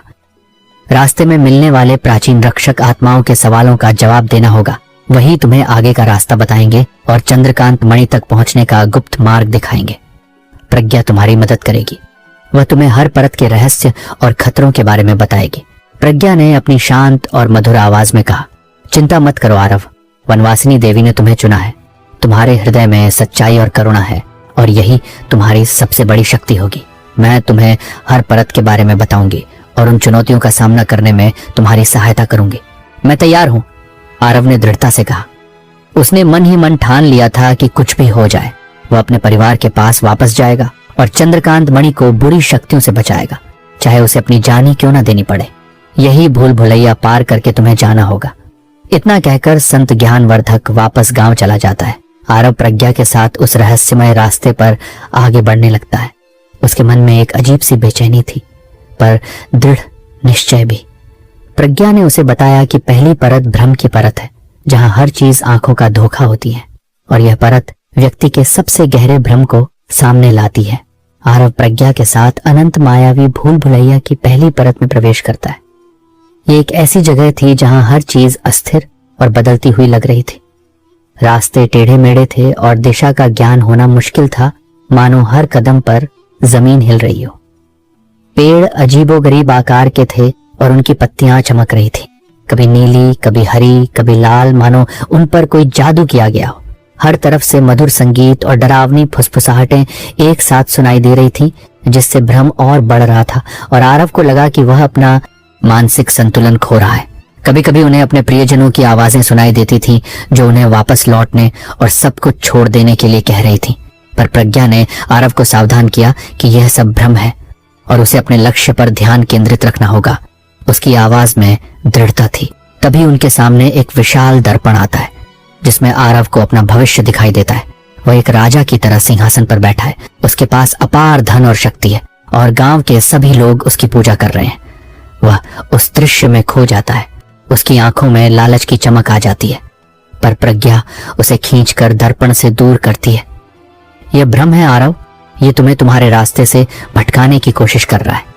असली खुशी धन और शक्ति में नहीं, बल्कि अपने कर्तव्यों को पूरा करने में है और दूसरों की मदद करने में है। आगे बढ़ने पर उन्हें एक ऐसा रास्ता दिखाई देता है जो सीधा उनके गांव अनाहतपुर की ओर जाता हुआ लग रहा था। उसे अपने घर की खुशबू भी महसूस हुई और उसे लगा कि उसकी पत्नी देविका और बेटा नील उसे बुला रहे हैं। आरव दौड़ना चाहता है, पर प्रज्ञा उसे रोक लेती है। देखो आरव, यह भी एक भ्रम है। इस रास्ते पर जाने से तुम कभी कालचक्र घाटी नहीं पहुंच पाओगे और अपने परिवार को हमेशा के लिए खो दोगे। तुम्हें अपनी बुद्धि और विवेक का इस्तेमाल करना होगा। प्रज्ञा उसे बताती है कि भ्रम की इस परत को पार करने के लिए उसे अपनी इंद्रियों पर नियंत्रण रखना होगा और हर चीज को संदेह की दृष्टि से देखना होगा। वह उसे वनवासिनी देवी द्वारा दिए गए ज्ञान के दीपक को जलाने के लिए कहती है। जैसे ही आरव दीपक जलाता है, उसकी लौ से एक अद्भुत प्रकाश निकलता है और भ्रम की परत धीरे धीरे छंटने लगती है और उन्हें सही रास्ता दिखाई देने लगता है। रास्ते में उन्हें और भी कई भ्रम दिखाई देते हैं। कभी उन्हें लगता है कि वे किसी महल में पहुंच गए हैं, तो कभी उन्हें लगता है कि वे किसी गहरी खाई के किनारे खड़े हैं। पर प्रज्ञा के मार्गदर्शन और ज्ञान के दीपक की रोशनी से वे हर भ्रम को तोड़ते हुए आगे बढ़ते रहते हैं। आरव को यह भी महसूस होता है कि उसके दिव्य कवच से एक हल्की सी ऊर्जा निकल रही है जो उसे इन भ्रमों से बचा रही है। अंततः वे भ्रम की परत को पार कर जाते हैं और कालचक्र घाटी की दूसरी परत के द्वार पर पहुंचते हैं। प्रज्ञा बताती है कि दूसरी परत डर की परत है, जहां हर व्यक्ति को अपने सबसे बड़े डर का सामना करना पड़ता है और यह डर उसकी आत्मा को अंदर तक हिला देता है। आरव और प्रज्ञा अब डर की परत में प्रवेश करते हैं। यहाँ की हवा भारी और ठंडी थी और हर तरफ से अजीबोगरीब आवाजें आ रही थी, जैसे कोई रो रहा हो या कोई भयानक जानवर दहाड़ रहा हो। पेड़ों की शाखाएं कंकालों जैसी लग रही थी और जमीन पर सूखे पत्तों का ढेर था जो हर कदम पर चरमराते थे। ये जगह आरव के सबसे गहरे डर को सामने ला रही थी। उसे अपनी पत्नी देविका की बीमार होती हुई तस्वीर दिखाई देती है। उसका बेटा नील रो रहा है और उसकी दुकान पूरी तरह से तबाह हो गई है। उसे महसूस होता है कि वह एक बार फिर गरीब और लाचार हो गया है और अपने परिवार को नहीं बचा पाएगा। ये डर इतना वास्तविक लगता है कि आरव का पूरा शरीर कांपने लगता है। नहीं नहीं, मैं अपने परिवार को नहीं खो सकता, आरव चिल्लाता है। उसकी आवाज डर से कांप रही थी। प्रज्ञा उसे कसकर पकड़ लेती है। यह भी एक भ्रम है आरव। ये डर तुम्हें कमजोर बनाने की कोशिश कर रहा है। तुम्हें अपने डर का सामना करना होगा, उसे स्वीकार करना होगा और उससे सीखना होगा। याद रखो, तुम अकेले नहीं हो। तभी उन्हें एक भयानक आकृति दिखाई देती है। कालदूत का एक विशालकाय रूप, जिसकी आंखें आग उगल रही थी और जिसके हाथ में वह नुकीली हड्डी की छड़ी थी। कालदूत आरव की ओर बढ़ता है। उसकी हर कदम पर जमीन हिलती है। तुम मुझसे नहीं बच सकते। तुम्हारी पांडुलिपि मेरे पास है और तुम्हारी शक्ति अब मेरी है। आरव को लगता है कि वह हार जाएगा, पर तभी उसे वनवासिनी देवी का दिया हुआ दिव्य कवच याद आता है। वह कवच से एक ऊर्जा निकलती है और कालदूत की आकृति थोड़ी धुंधली पड़ जाती है। प्रज्ञा उसे बताती है कि डर का सामना करने के लिए उसे अपनी आंतरिक शक्ति पर विश्वास करना होगा। तुम्हें अपनी सबसे बड़ी ताकत क्या लगती है आरव? प्रज्ञा पूछती है। आरव सोचता है। उसे याद आता है कि उसकी सबसे बड़ी ताकत उसका परिवार और उनके प्रति उसका प्यार है। उसकी ईमानदारी और उसका दृढ़ निश्चय भी उसकी ताकत है। मेरी ताकत मेरा परिवार है, मेरा विश्वास है और मेरी ईमानदारी है। जैसे ही आरव ये शब्द कहता है, दिव्य कवच और ज्ञान के दीपक से एक तीव्र प्रकाश निकलता है जो कालदूत की आकृति को धीरे धीरे मिटाने लगता है। डर की परत का अंधेरा भी छंटने लगता है और उन्हें एक नया शांत रास्ता दिखाई देता है। वे डर की परत को पार कर जाते हैं और कालचक्र घाटी की तीसरी परत के द्वार पर पहुंचते हैं। प्रज्ञा बताती है कि तीसरी परत मोह की परत है, जहां व्यक्ति को अपनी सबसे प्रिय चीजों का मोह घेर लेता है और उसे अपने लक्ष्य से भटकाने की कोशिश करता है। आरव और प्रज्ञा अब मोह की परत में प्रवेश करते हैं। ये परत बेहद सुंदर और आकर्षक थी। चारों ओर हरे भरे खेत थे जिन पर सुनहरी फसलें लहरा रही थीं। हवा में फूलों की खुशबू फैली थी और मधुर संगीत की आवाज आ रही थी। आरव को अपने बचपन के दिन याद आते हैं जब उसके दादाजी उसे खेतों में घुमाने ले जाते थे और वे खुशी खुशी खेलते थे। उसे अपनी दुकान फिर से चमकती हुई दिखाई देती है, जहां ग्राहक खुशी खुशी सामान खरीद रहे हैं और वो अपने परिवार के साथ हंसते खेलते जीवन बिता रहा है। ये दृश्य इतना मनमोहक था कि आरव को लगा कि वह यहीं रुक जाए और इस सपने में हमेशा के लिए खो जाए। तभी उसे अपने सामने देविका और नील दिखाई देते हैं। वे दोनों उसे बुला रहे हैं। उनके चेहरे पर खुशी है। पापा, हम यहाँ हैं, सब कुछ ठीक है, आपको कहीं जाने की जरूरत नहीं, नील चिल्लाता है। देविका मुस्कुराती है। उसकी आंखों में पहले जैसी चमक है। आरव उनकी ओर बढ़ना चाहता है, पर प्रज्ञा उसे रोक लेती है। ये मोह है आरव, ये तुम्हें बांधने की कोशिश कर रहा है। ये तुम्हारा भ्रम है। अगर तुम यहीं रुक गए तो तुम कभी चंद्रकांत मणि तक नहीं पहुंच पाओगे और अपने परिवार को हमेशा के लिए खतरे में डाल दोगे। प्रज्ञा बताती है कि मोह की परत को पार करने के लिए व्यक्ति को अपनी इच्छाओं पर नियंत्रण रखना होगा और यह समझना होगा कि सच्ची खुशी भौतिक सुखों में नहीं, बल्कि अपने कर्तव्य को पूरा करने में है। तुम्हें अपने लक्ष्य को याद रखना होगा। तुम्हारा असली परिवार खतरे में है और तुम्हें उन्हें बचाना है। आरव अपनी आंखें बंद करता है और अपने असली लक्ष्य को याद करता है। चंद्रकांत मणि को बुरी शक्तियों से बचाना और अपने गांव को शाप से मुक्त कराना। उसे याद आता है कि कैसे महाकाल भैरव गांव पर काला साया फैला रहे थे और कैसे उसकी दुकान पर ग्राहक आना बंद हो गए थे। जैसे ही आरव अपने लक्ष्य पर ध्यान केंद्रित करता है, मोह की परत का आकर्षण कम होने लगता है। फूलों की खुशबू फीकी पड़ जाती है, संगीत धीमा हो जाता है और खेत धुंधले पड़ने लगते हैं। देविका और नील की आकृतियां भी धीरे धीरे गायब हो जाती हैं। आरव ने अपनी आंतरिक शक्ति से मोह के बंधन को तोड़ दिया था। वे मोह की परत को पार कर जाते हैं और कालचक्र घाटी की चौथी परत के द्वार पर पहुंचते हैं। प्रज्ञा बताती है कि चौथी परत क्रोध की परत है, जहां व्यक्ति को अपने सबसे गहरे क्रोध का सामना करना पड़ता है और यह क्रोध उसे विनाश की ओर ले जा सकता है। आरव और प्रज्ञा अब क्रोध की परत में प्रवेश करते हैं। यहाँ का वातावरण लाल और नारंगी रंगों से भरा था, मानो हर तरफ आग लगी हो। हवा में गर्मी थी और राख की गंध आ रही थी। हर तरफ से तेज दहाड़ने वाली आवाजें आ रही थीं और आरव को अपने अंदर एक अजीब सी जलन महसूस होने लगी। उसे कालदूत और महाकाल भैरव के चेहरे दिखाई देते हैं और उसे उन पर असीम क्रोध आता है। उसे उन सभी अन्यायों का ख्याल आता है जो उसके साथ हुए थे और उसे उन लोगों पर गुस्सा आता है जिन्होंने उसे धोखा दिया था।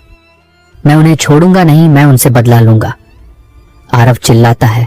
उसकी आंखें लाल हो जाती हैं और उसके चेहरे पर क्रोध साफ दिख रहा था। प्रज्ञा उसे शांत करने की कोशिश करती है। क्रोध तुम्हें भस्म कर देगा आरव, यह तुम्हें कमजोर बना देगा। तुम्हें अपने क्रोध पर नियंत्रण रखना होगा, क्योंकि क्रोध में लिया गया कोई भी निर्णय तुम्हें गलत रास्ते पर ले जाएगा। तभी उनके सामने एक विशाल अग्नि राक्षस प्रकट होता है, जो क्रोध का प्रतीक था। उसकी आंखें जल रही थीं और उसके मुंह से आग निकल रही थी। वह आरव की ओर बढ़ता है, उसे निगलने की कोशिश करता है। प्रज्ञा बताती है कि क्रोध की परत को पार करने के लिए व्यक्ति को अपने क्रोध को समझना होगा और उसे सकारात्मक ऊर्जा में बदलना होगा। तुम्हें अपने क्रोध का उपयोग अपनी शक्ति को बढ़ाने के लिए करना होगा, न कि विनाश के लिए। आरव अपनी आंखें बंद करता है और अपने क्रोध को नियंत्रित करने की कोशिश करता है।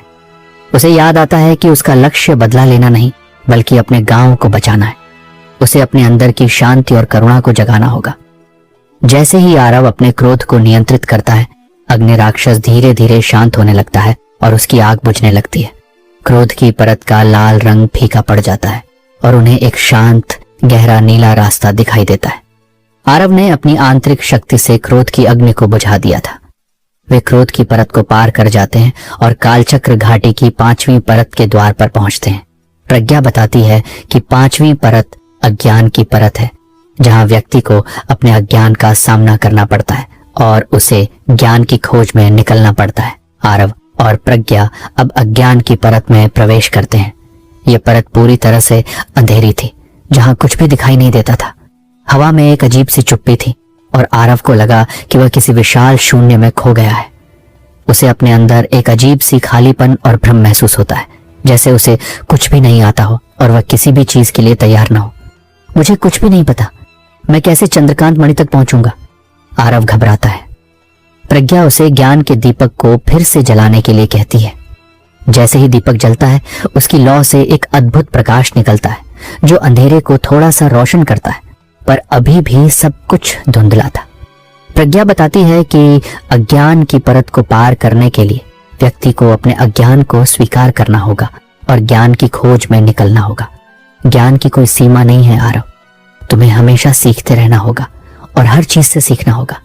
तभी उन्हें एक विशाल पुस्तकालय दिखाई देता है, जिसमें हजारों प्राचीन ग्रंथ रखे हैं, पर सभी की भाषाएं अलग अलग हैं और आरव को कोई भी भाषा समझ नहीं आती।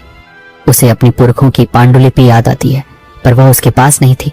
प्रज्ञा बताती है कि इस परत में ज्ञान केवल किताबों में नहीं, बल्कि प्रकृति और अनुभव में भी छिपा है। तुम्हें अपने आसपास की दुनिया को समझना होगा और हर चीज से सीखना होगा। आरव अपनी आंखें बंद करता है और अपने मन को शांत करता है। उसे अपने दादाजी की बातें याद आती हैं, जिन्होंने उसे हमेशा ज्ञान के महत्व के बारे में सिखाया था। वह अपने अंदर के ज्ञान को जगाने की कोशिश करता है। उसे पांडुलिपियों के चित्रलिपि वाले अक्षरों का कुछ हिस्सा याद आता है और वह उन्हें जोड़ने की कोशिश करता है। जैसे ही आरव अपने ज्ञान को जगाता है, पुस्तकालय की किताबों की भाषाएं उसे समझ आने लगती हैं और दीपक की रोशनी और भी तेज हो जाती है। अंधेरा धीरे धीरे छंटने लगता है और उन्हें एक नया स्पष्ट रास्ता दिखाई देता है। आरव ने अपनी आंतरिक शक्ति से अज्ञान के अंधकार को दूर कर दिया था। वे अज्ञान की परत को पार कर जाते हैं और कालचक्र घाटी की छठी परत के द्वार पर पहुंचते हैं। प्रज्ञा बताती है कि छठी परत अहंकार की परत है, जहां व्यक्ति को अपने अहंकार का सामना करना पड़ता है और उसे विनम्रता सीखनी पड़ती है। आरव और प्रज्ञा अब अहंकार की परत में प्रवेश करते हैं। यहाँ का वातावरण भव्य और चमकदार था, पर उसमें एक अजीब सी खोखलापन थी। हर तरफ से आरव की प्रशंसा की आवाजें आ रही थी। उसे बताया जा रहा था कि वह कितना महान है, कितना शक्तिशाली है और उसे किसी की मदद की जरूरत नहीं है। उसे लगता है कि उसने सब कुछ खुद ही किया है और उसे किसी का एहसान नहीं मानना चाहिए।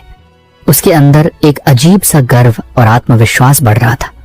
मैं अकेला ही सब कुछ कर सकता हूं, मुझे किसी की जरूरत नहीं, आरव अहंकार में कहता है। प्रज्ञा उसे चेतावनी देती है। अहंकार पतन का कारण बनता है आरव। तुम्हें विनम्र रहना होगा और यह याद रखना होगा कि तुम अकेले कुछ भी नहीं कर सकते। तुम्हें दूसरों की मदद की जरूरत पड़ेगी और तुम्हें उनका सम्मान करना होगा। तभी उनके सामने एक विशाल सिंहासन प्रकट होता है और आरव को उस पर बैठने के लिए बुलाया जाता है। सिंहासन पर बैठते ही आरव को लगता है कि वह सबसे शक्तिशाली व्यक्ति है और उसके नीचे सभी छोटे हैं। प्रज्ञा बताती है कि अहंकार की परत को पार करने के लिए व्यक्ति को अपनी विनम्रता को समझना होगा और दूसरों का सम्मान करना होगा। तुम्हें यह याद रखना होगा कि तुम एक बड़े उद्देश्य का हिस्सा हो और तुम्हें दूसरों के साथ मिलकर काम करना होगा। आरव अपनी आंखें बंद करता है और अपने अहंकार को नियंत्रित करने की कोशिश करता है। उसे अपने परिवार, अपने दोस्तों और उन सभी लोगों का ख्याल आता है जिन्होंने उसकी मदद की थी। उसे याद आता है कि वह अकेले कुछ भी नहीं है और उसे दूसरों के सहयोग की जरूरत है। जैसे ही आरव अपने अहंकार को नियंत्रित करता है, सिंहासन धुंधला पड़ने लगता है और प्रशंसा की आवाजें शांत हो जाती हैं। अहंकार की परत का भव्यता फीकी पड़ जाती है और उन्हें एक साधारण शांत रास्ता दिखाई देता है। आरव ने अपनी आंतरिक शक्ति से अहंकार का पतन कर दिया था। वे अहंकार की परत को पार कर जाते हैं और कालचक्र घाटी की 7वीं और अंतिम परत के द्वार पर पहुंचते हैं। प्रज्ञा बताती है कि 7वीं परत सत्य की परत है, जहां व्यक्ति को अपने वास्तविक स्वरूप और चंद्रकांत मणि के अंतिम रहस्य का सामना करना पड़ता है। आरव और प्रज्ञा अब सत्य की परत में प्रवेश करते हैं। ये परत बेहद शांत और निर्मल थी, जहां कोई भ्रम या डर नहीं था। हवा में एक अजीब सी पवित्रता थी और आरव को अपने अंदर एक अजीब सी शांति महसूस होती है। यहाँ कोई बाहरी शोर नहीं था, केवल उसके अपने विचारों की गूंज थी। तभी उनके सामने एक प्राचीन वेदी प्रकट होती है और वेदी पर एक चमकती हुई रहस्यमयी मणि रखी होती है, चंद्रकांत मणि। मणि से एक शीतल पर शक्तिशाली प्रकाश निकल रहा था जो पूरे वातावरण को रोशन कर रहा था। पर मणि के चारों ओर एक अदृश्य ऊर्जा का कवच था, जिसे केवल सबसे शुद्ध हृदय वाला व्यक्ति ही छू सकता था। प्रज्ञा बताती है, यह चंद्रकांत मणि है आरव। इसे प्राप्त करने के लिए तुम्हें अपनी सबसे बड़ी शक्ति का उपयोग करना होगा, तुम्हारी आंतरिक पवित्रता और सच्चाई। तुम्हें एक अंतिम परीक्षा देनी होगी। तुम्हें उस शाप को तोड़ना होगा जो इस मणि पर महाकाल भैरव ने डाला है। तभी एक भयानक गर्जना होती है और महाकाल भैरव वहां प्रकट होते हैं। वे पहले से कहीं अधिक शक्तिशाली और भयानक दिख रहे थे। उनकी आंखें आग उगल रही थीं और उनके हाथों से काला धुआं निकल रहा था। उनके साथ कालदूत और उसके सभी अदृश्य प्रेत लुटेरे भी थे। तुम यहां तक पहुंच गए, पर अब तुम चंद्रकांत मणि को कभी नहीं छू पाओगे। महाकाल भैरव दहाड़ते हैं, ये मणि मेरी है, मैं इसकी शक्ति का उपयोग करके पूरे संसार पर राज करूंगा। आरव को लगता है कि वह अब महाकाल भैरव का सामना नहीं कर पाएगा। उसके पास कोई हथियार नहीं था, केवल उसका दिव्य कवच और ज्ञान का दीपक था। प्रज्ञा मुस्कुराती है, तुम्हें बाहरी हथियारों की जरूरत नहीं है आरव। तुम्हारी सबसे बड़ी शक्ति तुम्हारे अंदर है। तुम्हारा शुद्ध हृदय, तुम्हारी ईमानदारी, तुम्हारी दया और तुम्हारा विश्वास, यही सत्य है और यही चंद्रकांत मणि को आकर्षित करेगा। आरव अपनी आंखें बंद करता है और अपने अंदर की शक्ति पर ध्यान केंद्रित करता है। उसे अपने परिवार का प्यार, देविका की मुस्कान, नील की मासूमियत, संत ज्ञानवर्धक का ज्ञान और प्रज्ञा का साथ याद आता है। वह अपनी ईमानदारी, धैर्य और दया के भाव को महसूस करता है। जैसे ही आरव अपने अंदर की सारी अच्छी ऊर्जा को केंद्रित करता है, उसके दिव्य कवच से एक तेज प्रकाश निकलता है जो महाकाल भैरव और उसके सभी प्रेत लुटेरों पर पड़ता है। महाकाल भैरव चीखते हैं, उनकी काली शक्तियां धीरे धीरे कम होने लगती हैं और कालदूत और उसके प्रेत लुटेरे धुएं में बदलकर हमेशा के लिए गायब हो जाते हैं। महाकाल भैरव कमजोर पड़ जाते हैं, उनके शरीर से काला धुआं निकलता है और वह भी धीरे धीरे मिट्टी में बदल जाते हैं। उनका अस्तित्व मिट जाता है। चंद्रकांत मणि पर पड़ा शाप भी टूट जाता है और मणि का प्रकाश और भी तेज हो जाता है। आरव धीरे धीरे मणि की ओर बढ़ता है और जैसे ही वह उसे छूता है, एक अद्भुत ऊर्जा उसके पूरे शरीर में फैल जाती है। उसे लगता है कि वह पूरे ब्रह्मांड से जुड़ गया है। आरव अभी भी भ्रमित था, पर उसके चेहरे पर एक गहरी शांति थी। तभी रामू काका उसके पास आए। आरव भैया, ये तो ईश्वर की लीला है, जो ईश्वर को करना है वह करके ही रहता है। रामू काका ने आश्चर्य से कहा। यह सब कैसे हुआ? आरव ने पूछा। उसकी आवाज में एक अजीब सा कंपन था। मैंने कहा था ना, सब्र रखो, ईश्वर सब ठीक कर देगा। हम सभी लोग रात में सोए हुए थे, तभी कोई जैसे आया और जादू करके चला गया। साथ ही ये पांडुलिपि और ये मणि आपके घर के दरवाजे पर छोड़ कर गया है। रामू काका ने आरव को उसकी पुरखों की पांडुलिपि और चंद्रकांत मणि दी। आरव की आंखों में आंसू आ गए। उसे विश्वास नहीं हो रहा था कि यह सब सच था। उसने अपनी ईमानदारी, धैर्य, दूसरों के प्रति अपनी सहानुभूति और अपनी बुद्धिमत्ता के कारण यह सब पाया था। चंद्रकांत मणि से एक अद्भुत ऊर्जा निकल रही थी, जो उसके पूरे शरीर में फैल गई और उसे लगा कि वह अब पहले से कहीं अधिक शक्तिशाली है। आरव ने तुरंत अपने नए घर में प्रवेश किया। वह घर इतना बड़ा और सुंदर था जितना उसने कभी सपनों में भी नहीं सोचा था। उसकी पत्नी देविका और बेटा नील भी वहां आ गए थे। वे भी यह सब देखकर हैरान थे। देविका की तबीयत भी पूरी तरह से ठीक हो गई थी और उसके चेहरे पर पहले जैसी रौनक आ गई थी। पापा, पापा, मेरी किताब कहाँ है? नील ने पूछा। आरव ने मुस्कुराते हुए अपनी जेब से एक नई पौराणिक रहस्यों वाली किताब निकाली। ये लो बेटा, तुम्हारी किताब। नील खुशी से उछल पड़ा और उसे गले लगा लिया। आरव ने अपनी नई दुकान खोली, जो पहले से कहीं बड़ी और भव्य थी और जिसमें हर तरह का सामान मौजूद था। अब उसके पास हर तरह का सामान था और ग्राहक भी दूर दूर से आने लगे, क्योंकि गांव में शांति और समृद्धि लौट आई थी। अनाहतपुर पर छाया काला साया अब धीरे धीरे हटने लगा था और गांव में खुशियां लौट आई थी। आरव ने अपनी पांडुलिपियों का अध्ययन किया और पाया कि चंद्रकांत मणि वास्तव में एक शक्तिशाली ताबीज थी, जो अच्छी ऊर्जा को आकर्षित करती थी और बुरी शक्तियों को दूर भगाती थी।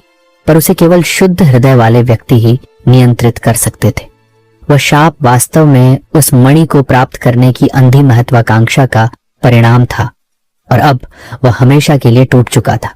गांव में यह खबर फैली कि कालदूत और उसके अदृश्य प्रेत लुटेरे अचानक से मृत्युवन से गायब हो गए हैं। कोई नहीं जानता था कि वे कहां गए, पर गांव में शांति और समृद्धि लौट आई थी। महाकाल भैरव, जो पहले गांव में अपनी तांत्रिक शक्तियों से लोगों को डराते थे, अब अचानक से कमजोर पड़ने लगे थे।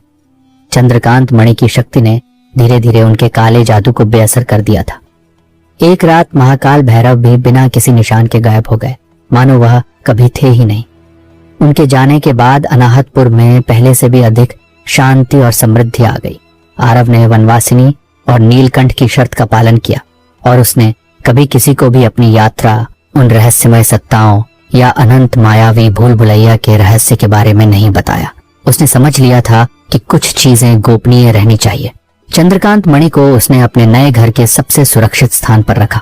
उसकी चमक ने पूरे घर को एक सकारात्मक ऊर्जा से भर दिया था और गांव में भी एक नई ऊर्जा का संचार हुआ था।